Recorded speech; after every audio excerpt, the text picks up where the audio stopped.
practice been going this week? Yeah, it's been good. I think the humidity and the heat has actually helped us, because obviously Sunday is going to be very hot, so I think we're trying to take advantage of that. But no, the intensity has been good and what we're looking for. You seemed like you were pretty animated out there, at least what we saw at the end.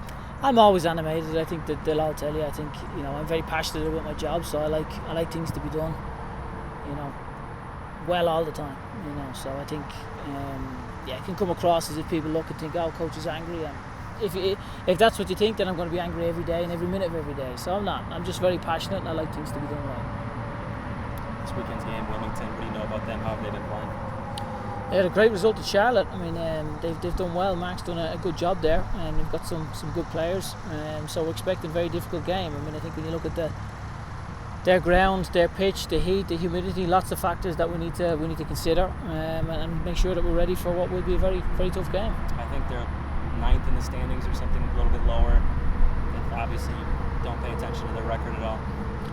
No, I mean, I think they've got games in hand, so I'm aware of things, but equally I keep preaching to our guys. It's about controlling what you can control. I can't control what Wilmington or whoever we play is going to do. I can control hopefully the intensity of our training and try and encourage a good performance from our guys and work on things that I can control. I mean, as regards whether it's Wilmington, whether it's Charleston or whoever we play, I can have no impact on what they're doing. I need to be aware of what their threats are, of how they're going to play, and then equally make sure that our guys are fit and ready to go. You guys go back on the road. It's been 4 games. The comfort of playing at home as opposed to the long travel and playing on the road. Yeah, I mean, obviously, for us, it's back on a sleeper coach, and it's part of it. We're well used to it.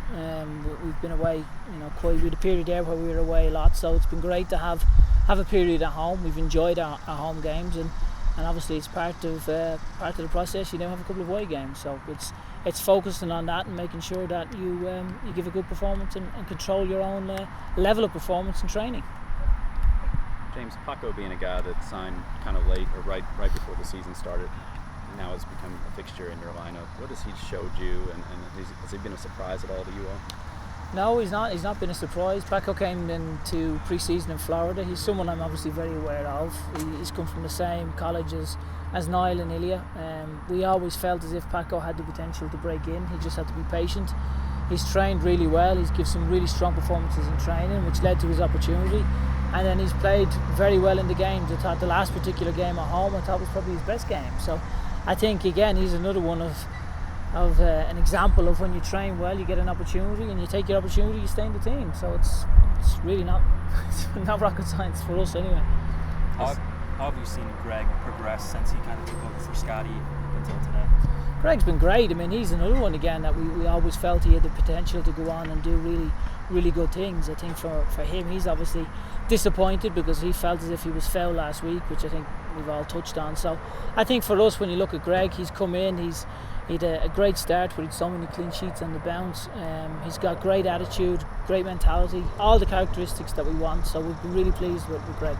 And then Chandler being honoured as kind of the first half MVP. Yeah, great for Chandler. I mean, as I said on Monday, I think fantastic for us to have the guys that pick up a couple of awards. You've got Chandler, you've got Kyle, so great for them. But equally, as I said on Monday, they'll be the first to acknowledge it's their teammates as well have played a big part in those getting those awards. So I think for us, it's great that we have that. But the big key for me is that's the mid-season. We still have the other half left, so we need to make sure that we go and we drive on and have a strong second half of the season.